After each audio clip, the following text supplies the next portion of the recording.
What's happening, everyone? Art at Patience Metal Fab, and I'm about to make my way out into the shop to show you a fresh build that was delivered this morning. That's going to be the focus of this video.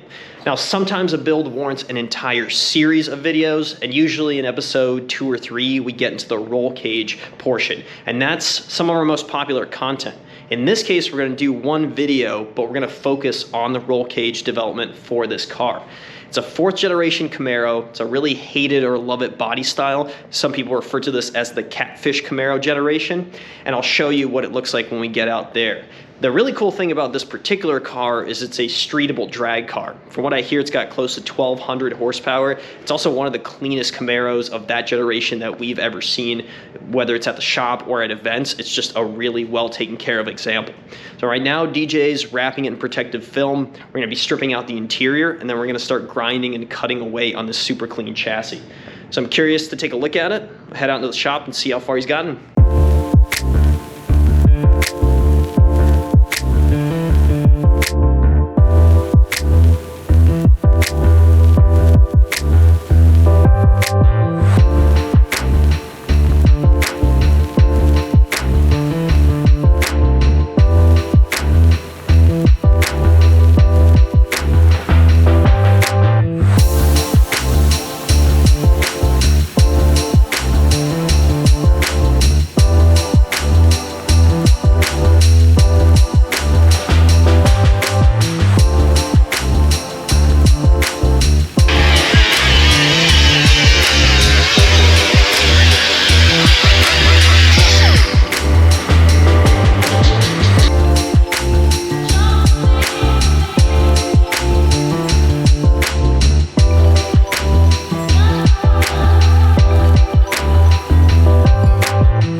We just got the Camaro dropped onto the ground, and I want to take the opportunity to catch you guys up to speed on what DJ's been working on. You can see these subframe connectors that he created poking through, and the last bit of footage I got was him welding the aftermarket subframe connector to this piece. Now, what was the purpose of cutting this beautiful chassis apart like this? So in this car, the customer's going with what's called an 850 cage. Per NHRA rules, we got to have what's called a D-bar. So what we're doing is we're going to take this D-bar, go from the harness bar node, and bring it right down to this bar. That will give you your structural support if this thing ever ends up on its roof. This will get fully welded into the floor. It is also tied into the aftermarket subframe connector underneath.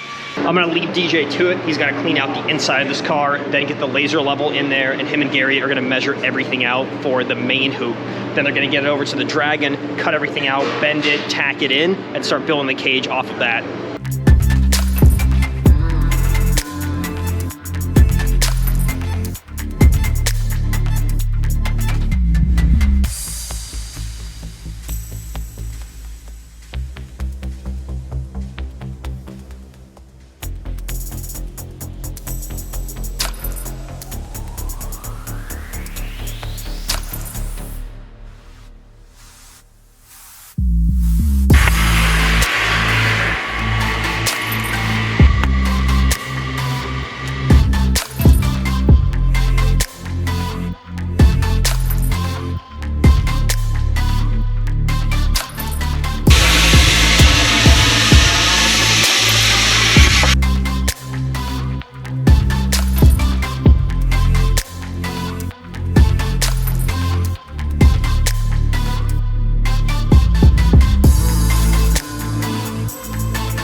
really good stopping point with the Camaro, so I figured I would give you guys a little breakdown on how far DJ's gotten. You can see the full cage is done, it's painted, the interior is all back in, which was not an easy task because this carpet is a big one piece from front to back, and DJ had to cut around all of the sections where the piping now exists. I mean, it's a full interior race car, which always offers a challenge when all this stuff has to go back in. But the upside is it looks really cool.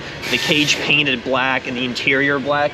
If you don't take notice to it, it's actually kind of hard to see that it has a full roll cage in here. That's how tucked up everything is. Now, we did have to make some modifications. The door cards are probably the biggest to be able to get in with the door bar. Those are going to be going off to upholstery, and then we're also putting some race seats in here. The next stop for that car is Twin Cities Performance, and it's going to hang out there for a while until we get the custom seats and those upholstered door cards made, which is probably going to take about 6 to 8 weeks. I want to get this video out before then, so what I'll do is after that stuff's done, I'll head over there and check it out, show you the absolute final result, and hopefully we can get the owner in there, maybe do some burnouts. With how much power that car has, it really shouldn't be a problem.